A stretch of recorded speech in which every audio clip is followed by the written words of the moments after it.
वाचला चेहरा पुस्तके वाचणाऱ्याने उभा रस्ता बदलला रे तिच्या एका इशाऱ्याने.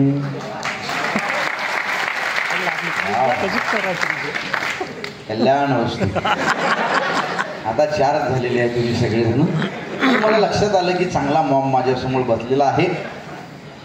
जवा या जिंदगानीची उघडली फाटकी पाने मनाला मारला रप्पू. रप्पू समज रप्पू तिच्या एका इशाऱ्याने तुझ्या गावावरून जवा जवा जाईन मी जरी भुललीस तू तुले चोरून पाहिन मी.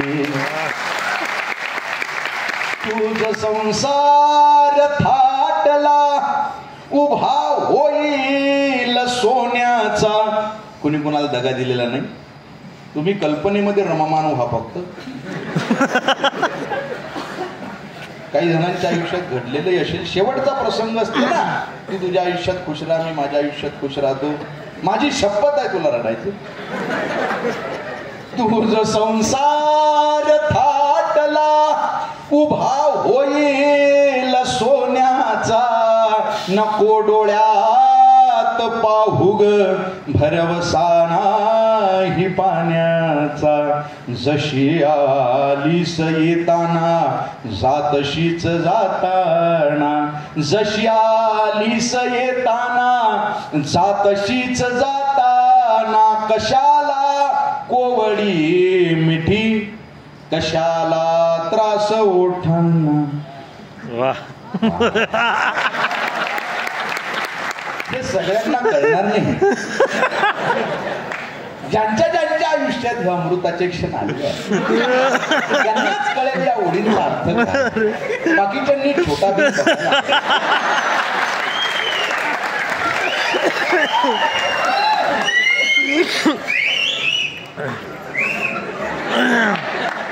झाला त्रास पाटीलचा.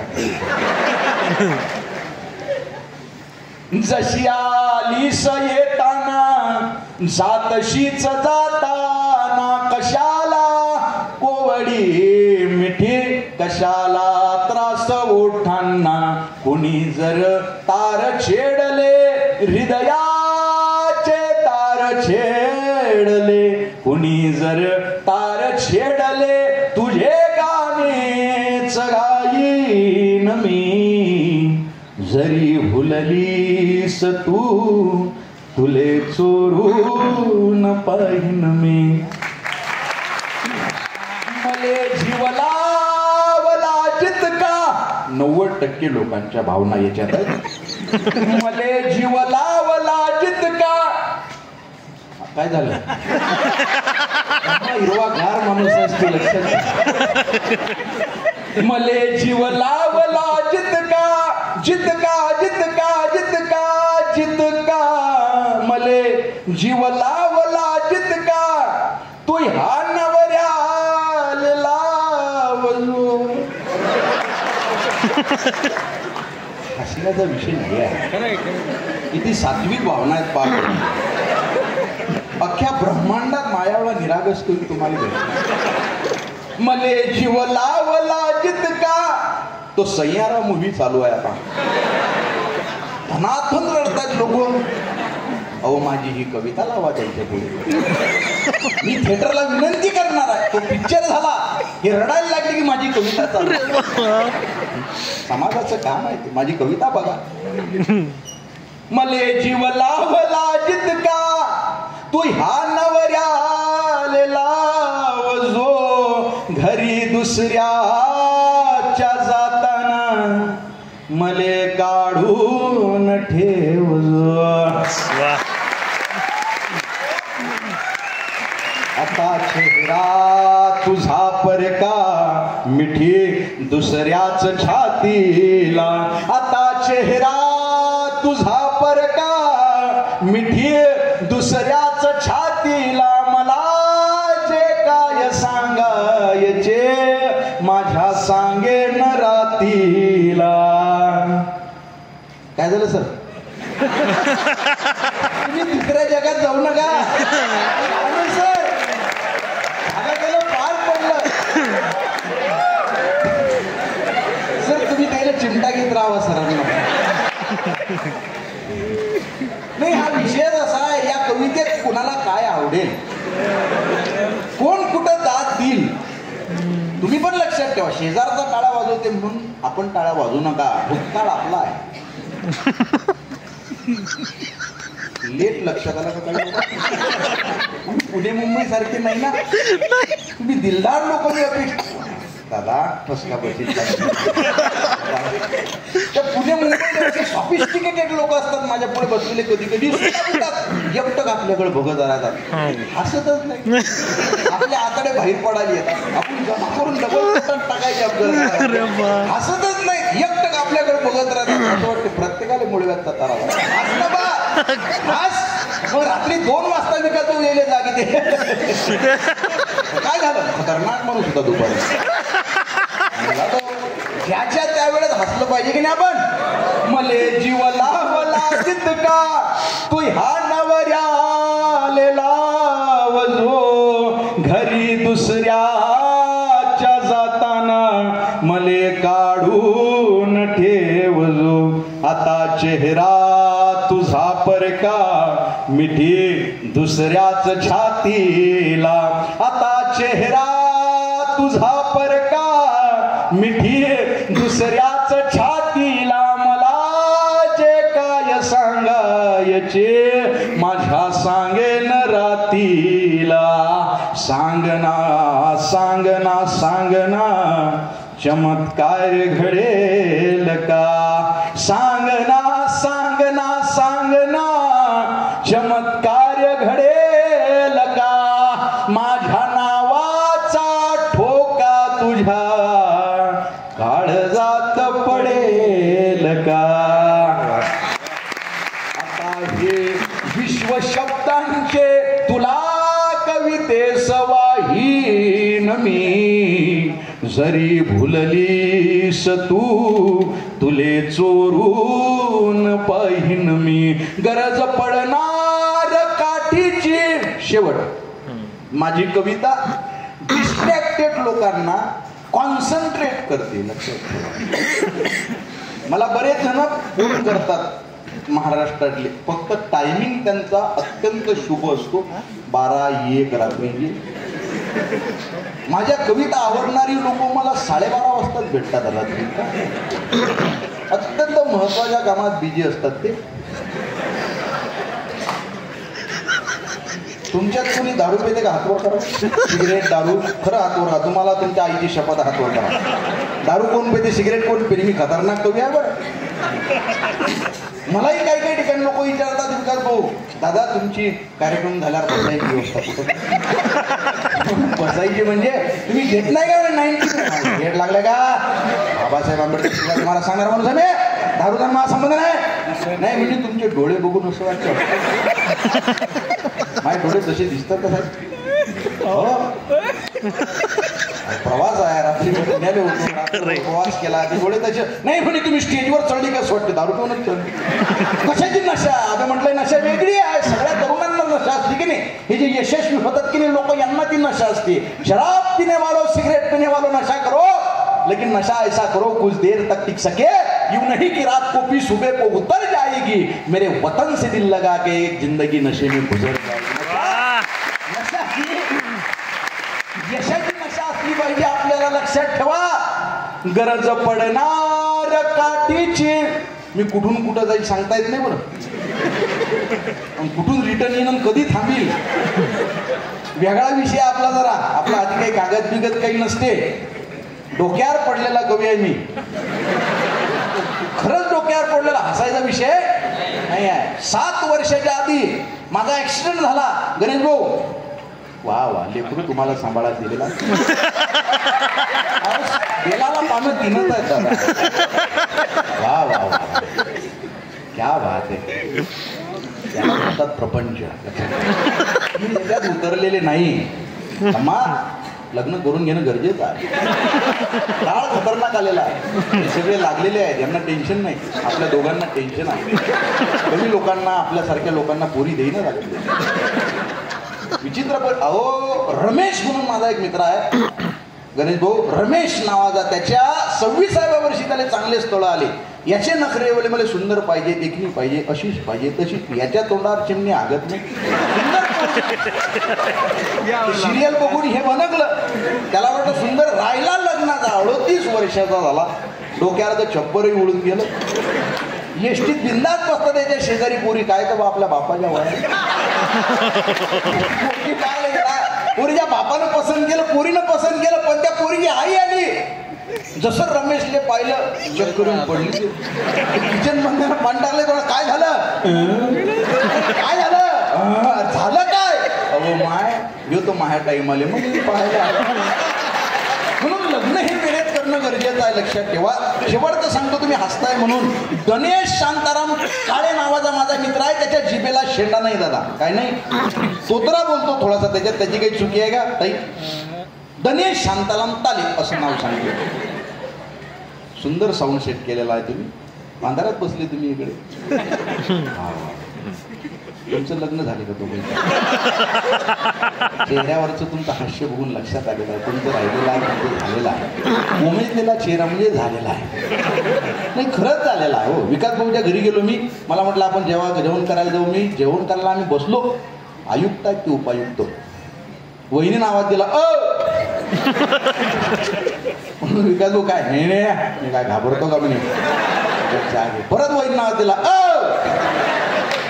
मला आता खतरनाक कामावर. नाही नाही रे, मी अख्खा संभाजीनगर सांभाळतो, मला नाही टेन्शन. वहिनीचा आवाज वाढला, डोळे मोठे झाले. मग एवढा मोठा माणूस लटलट कापत गेला.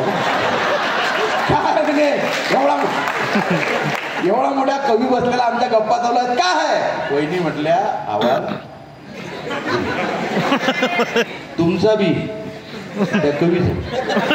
पण काय काम आहे. काम काही नाही म्हटल्या. बघत होते मा पोटात किती ताकद आहे. आता त्यांच्याच घरी जेवण आहे माझं, कार्यक्रम झाल्यावर. त्याच्यामुळं सांगणं गरजेचं आहे. ही काल्पनिक स्टोरी आहे, याचा काही त्यांचं आयुष्य. पण ते घाबरतात हे त्रिकालवादी सत्य आहे. बायकोला न घाबरणार मग जन्मात आला का नाही. हा, ते गणेश शांताराम काळे राहिला आपला. गणेश शांताराम काळे पोरगी बघायला आम्ही गेलो. पोरीच्या बापानं पहिला प्रश्न विचारला, काय नाव आहे पोराचं. म्हटलं 1 मिनिट, गणेश शांताराम काळे नाव आहे. बरं बरं, पोरगं काही शिकलेलं बिकलेलं आहे का नाही. माझ्या आधी हेच बोंबलला, डीएच झालंय माझं. शिक्षो टाईम शिक्षक. हा बोबळा आहे. नको असा पोरगा आम्हाला राहिला लग्नाचा. लॉकडाऊन झाल्यावर मला म्हणे, आनंद एखादं स्थळ पहा, तुमच्या ओळखी आहेत. म्हटलं का तू दिसायला चांगला आहेस, पण तू बोबळा आहेस. नाही म्हणे, मी एक शब्द बोलणार नाही, तुम्ही मला इंट्रोडक्शन करून द्या. म्हटलं जर बोलला, हानत हानत घरी आणि नाही म्हणे, एक शब्द बोलणार नाही. गेलो व पोरगी पाहिले. पोरीच्या बापानं पहिलाच प्रश्न विचारला, काय नाव आहे पोराचं. म्हटलं 1 मिनिट, गणेश शांताराम काळे. बरं बरं, पोरगा शिकलेला बिकलेला आहे की नाही. म्हटलं 1 मिनिट. आणि डीएड झालंय पोराचं, शिक्षक आहे. वा वा वा, पसंत आहे म्हणे आम्हाला. करणा पान पोर, त्याला काय माहिती बोबळा. पसंत आहे म्हणे. पसंत झाली. मला वाटलं जमलं, आपण समाजसेवेचं एक काम केलं. नाही नाही, ती नवरी मुलगी आली ना चहा घेऊन. चहा होता गरम, मला दिला आणि त्याला दिला. मी हळूहळू घेतला, मला सवय आहे. हे जसं काही 10 दिवस जेलमध्ये होतं, आजच सुटलो. असा सुरकन सुरकायानं मारला. चहा होता गरम, यायला लागला चटका. हा म्हटला आला ला ला ला, काय झालं. काय झालं. आता तुझं लग्न होणे नाही, खंडोबाच्या नावानं सांगलं तुला. आता देवाला सोडा लागते, व लग्न होणे नाही. मला वाटलं आता विषय संपला नाही. ती नवरी मुलगी पुढे आली, तिनं पदर डोक्याच्या वर फेकला. म्हणे चुद्या दलम तर दलम. काय होते त्याले, फुदून पिऊन दादा.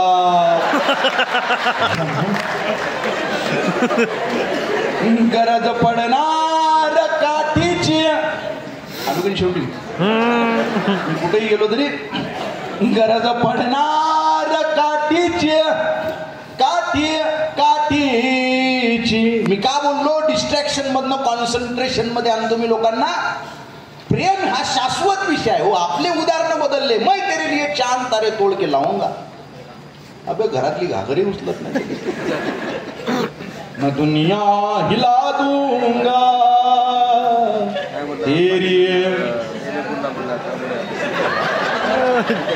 वडापाव दुसऱ्याच्या पैशाने खाता वेळा उदाहरणं फार मोठी आहेत, बरोबर आहे का?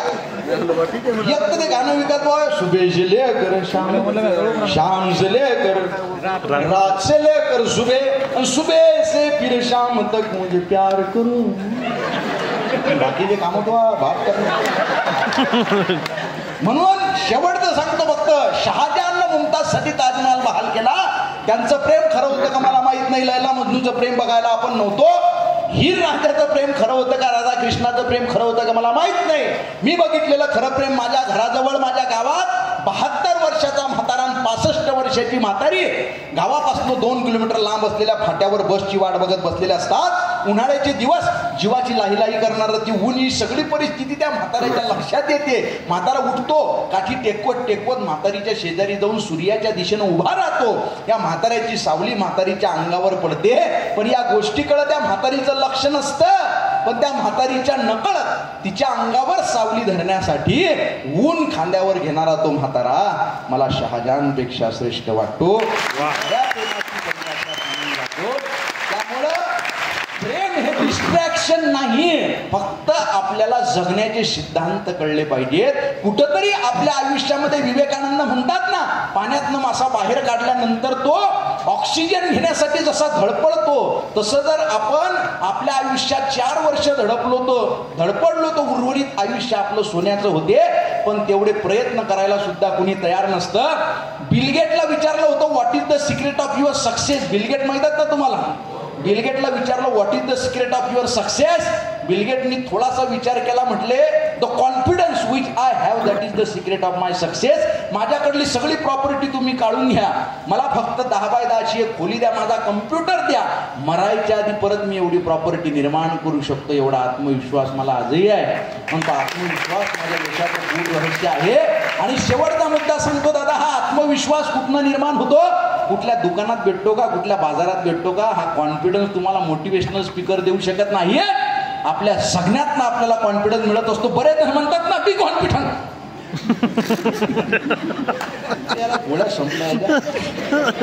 कॉन्फिडन्स येतो कुठून सांगतात तर, रस्त्यानं तुम्ही चाललेले आहात, रस्त्यानं काटे पडलेले दिसले, तुम्ही उचलले बाजूला ठेवले, तुम्हाला कोणी बघितलं का? तुम्हाला कोणी पुरस्कार नाही दिला. आपल्याला वाटतं आपले प्रयत्न फेल गेलेले नसतात. आपल्या स्वतःच्या मनानं आपल्याला बघितलेलं असतं, आपल्या मनाने आपल्याला एक पुरस्कार दिलेला असतो. स्वतःच्या मनात एक पायरी आपण वर चढलेलो असतो. असं स्वतःच्या मनात स्वतःच्या जगण्यातनं एक पाऊल वर जाणं म्हणजे खऱ्या अर्थानं आपल्यामध्ये कॉन्फिडन्स निर्माण होतो. कॉन्फिडन्स हा जगण्यातनं निर्माण करावा लागतो. आणि आपल्या इथं सगळे जेवढे विद्यार्थी माझ्या समोर बसलेले आहेत, काहींनी क्लास 3 पोस्ट काढलेल्या आहेत, काहींना क्लास 2च्या पोस्ट काढायच्या आहेत, काही क्लास 1 मध्ये जाऊ शकतात. मगाशी एक मुलगा म्हणाला की बा मी आता PSI झालेलो आहे, माझा फुलस्टॉप लागलेला आहे. कशाला फुलस्टॉप लावायचा? तिथं बी स्वल्पविराम लावू शकतो आपण. IPS नावाची पोस्ट आहे, आपण त्याच्या पलीकडे जाऊ शकतो. या जगामध्ये फुलस्टॉप नावाचा काही. आणि दुसरा एक विषय महत्वाचा, प्लान ए प्लान बी. बरेच जण तुम्हाला सांगतील प्लान बी माणसाच्या आयुष्यात अस्तित्वात असला पाहिजे. पण खरं सांगू का, काही काळासाठी तरी तुमच्या आयुष्यात फक्त प्लान ए असला पाहिजे. कारण प्लान बी करतो काय तर, प्लान बी हा तुमच्या प्लान ए ची इंटेन्सिटी कमी करण्याचं काम करतो आणि बाकीचे लोक पुढे जातात. म्हणून एक काळ तरी आपल्या आयुष्यात असा असला पाहिजे की आपल्या पुढे फक्त, विवेकानंदांनी एक उदाहरण सांगितलेलं आहे, तुमच्या मागं वाघ लागलेला आहे, तुम्ही पळत सुटलाय पुढे आणि इकडनं डोंगर आहे, तुम्ही पुढे पडताय. आता पुढे दरी आली, तुम्ही कुठपर्यंत पडताय? दरी येईपर्यंत. आता तुमच्या पुढे दरी आलेली आहे, मागं वाघ आहे, इकडे डोंगर आहे, पुढे दरी आहे. आता तुम्ही पुढे पळालात तर तुम्ही मरणार आहे. या सिच्युएशनला तुम्ही काय करता? या सिच्युएशनला तुम्ही परत मागं वळून बघता आणि तुम्ही वाघाशी लढण्याची मानसिकता निर्माण करता. विवेकानंद सांगतात त्यावेळेस वाघाशी सुद्धा मनुष्य विजय प्राप्त करू शकतो, ही शक्यता निर्माण होते. म्हणून काही काळ तरी प्लान ए फक्त आयुष्यात ठेवा, नंतर प्लान बी, प्लान सी असे तुमचे काही असतील तर करा. मी फार मोटिवेशनल स्पीकर खरं नाही बरं का. हा, तसा मी MTech झालेलो आहे, माझं इंजिनिअरिंग झालेलं आहे, MTech झालेला आहे, मी इंजिनियर आहे. 8 वर्ष मी नोकरी केलेली आहे. आता 6 वर्ष झाली बोंबलं हिंडायला लागलेलं आहे. हा विषय वेगळा आहे. पण मी काही सामान्य म्हणून मी मधल्या काळात कोरोनाच्या काळात जॉब सगळं सोडून कार्यक्रम करायला निघालो आणि हे लॉकडाऊन लागलं. मग मी MPSCच्या आणि पोलीस भरतीच्या पोरांना मराठी व्याकरण शिकवायला लागलो. मराठी व्याकरण शिकवायला लागलो बरं का. मी काही तुम्हाला मोटिवेट करायला इथं आलेलो नाही आहे. फक्त मी सांगतोय तुम्हाला. मगाशी एकच गोष्ट मला विकास भाऊची इतकी सुंदर वाटली की तुमची परिस्थिती, तुमचे आई वडील तुम्हाला जर मोटिवेट करू शकत नसतील तर आपल्याला कोणी मोटिवेट करू शकणार नाही. आणि ती जे संयम, सातत्य, असाध्य ते साध्य करीती सायास कारण अभ्यास तुका म्हणे. अशक्य गोष्ट शक्य करू शकतो ना आपण. आणि हे करत असताना आयुष्यात संकट येणार आहेत बरं का. विकास भाऊंना सगळ्यात जास्त माझी एक कविता आवडते, त्याच्या 2 ओळी तुम्हाला मी ऐकवतो की संकट आल्यानंतर माणसानं प्रयत्न करणं थांबवले नाही पाहिजे बरं का. कधी जर सांडली स्वप्ने करून गोळा पुढे जावे, जुने अवशेष स्वप्नांचे नव्याने जोडता यावे. कुणाला यश मिळून जाते, कुणाची जिंदगी जाते. एक पोरगा 21व्या वर्षी कलेक्टर होतो, एक 35व्या वर्षी एक्झाम देत असतो, एक पोरगा बिलिनियर होतो 23व्या वर्षी, एक KFC चिकनचा मालक 65व्या वर्षी ठरवतो आपल्याला कंपनी टाकायची आणि जगातल्या टॉपच्या कंपन्यांच्या यादीमध्ये येतो. हे आयुष्याचा टाइम झोन आहे. Everyone is running in his on time zone. प्रत्येकाचा टाइम झोन वेगळा आहे. कुणाशीच आपलं कंपॅरिझन नाही. कोल्हापूर जवळ एक गाडी दरीत कोसळली, 40 जण जाग्यावर ठार झाले. क्लास 2 पोस्टची लोक होती ती. त्यांच्या आयुष्यातल्या लोकांना वाटलं असेल नशीबवान लोक आहेत हे. नाही हो, त्यांना माहित नव्हतं त्यांचा टाइम पिरियड किती. अहमदाबादमध्ये विमान उडलं, काही सेकंदामध्ये क्रॅश झालं. सगळे श्रीमंत नशीबवान लोक होते ते. परंतु आपला टाइम झोन आपला असतो. आपल्या टाइम झोनला कुणाशी कंपेअर करू नका. या जगात आपलं कंपॅरिझन एकाच व्यक्तीसोबत होऊ शकते, ते म्हणजे आपल्या स्वतःशी. म्हणून आपल्या स्वतःशी फक्त कंपॅरिझन केलं पाहिजे.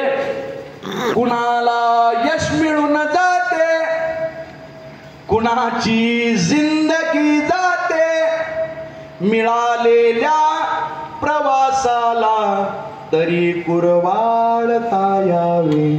कधी जर सांडली स्वप्ने करून गोळा पुढे जावे. इथे सुंदर सरळ वाटा सहज मिळतात का सांगा. इथे सुंदर सरळ वाटा सहज मिळतात का सांगा. स्वतःची वाट शोधावी, स्वतः वाटेस सजवावे. जर सांडली स्वप्ने करून गोळा पुढे जावे. शिखर गाठायचे आहे, गरिबी पाठ सोडेना. शिखर गाठायचे आहे, गरिबी पाठ सोडेना. गरिबीलाच मग वेड्या स्वतःचे शस्त्र बनवावे. कधी जर सांडली स्वप्ने करून गोळा पुढे जावे. इथे संघर्ष टाळून कुणी मोठा झाला का. इथे संघर्ष टाळून कुणी मोठा झाला का. फुले वेचायची तर मग जरा काटेही तुडवावे. कधी जर सांडली स्वप्ने करून गोळा पुढे जावे. आणि शेवट, तसेही काय उरते रे अखेरी श्वास सुटल्यावर. तसेही काय उरते रे अखेरी श्वास सुटल्यावर. हसत राहावे, हसत राहावे, हसत राहावे, हसत राहावे. करून गोळा पुढे जावे. जुने अवशेष स्वप्नांचे नव्याने जोडता यावे, नव्याने जोड जोडता यावे, नव्याने जोडता यावे. वा वा वा. वेळ सुद्धा आपला संपलेला आहे. तुम्हाला कळलं का आपला वेळ संपत आलेला आहे? ते टायमिंग वाढून घेतला होता तोही संपला दादा. मागं तुम्ही बोलू नका काही. जो वाढून घेतलेला होता तोही टायमिंग संपत आलेला आहे आपला. पण तुमच्यासारखे रसिक मी खऱ्या अर्थानं महाराष्ट्रात पहिल्यांदा बघतो. असं नाही, खूप ठिकाणी असे रसिक मी बघितलेले आहेत. पण आता कार्यक्रमाच्या उत्तरार्धात शेवटात आपण आलेलो आहे. शेवटची कविता आपण घेणार आहे. फक्त एकच मुद्दा लक्षात घेणं गरजेचं आहे की या जगामध्ये आपल्याला दुसरं कोणीच मोटिवेट करणार नाही. आपल्याला स्वतः. आणि माणसाचं यश म्हणजे काय? यशस्वी आपण कोणाला म्हणतो? ज्याच्याकडे पैसा आहे तो यशस्वी आहे का? पण पैसा महत्वाचा आहे बरं का. सगळ्या लोकांना महत्वाचं एक सांगणं गरजेचं आहे. काही लोक म्हणतात पैसा महत्वाचा नाही हो. अरे बाबा, तुझ्या खिशात कवडी नाही, मला राजकारणात इंटरेस्ट नाही. अरे तुला कोणी घेतलंय का राजकारणात? काही लोक, आपण एखादा बारीक चिरीक माणूस म्हणू शकतो का खलीला जा मी तुला माफ केलं? आपण पहिले त्या ठिकाणी जा. पैसा महत्वाचा आहे बरं का. 500च्या नोटीकडे मी बघितलं, हसलो. आणि मी त्या 500च्या नोटीला म्हटलो, you are just a piece of paper.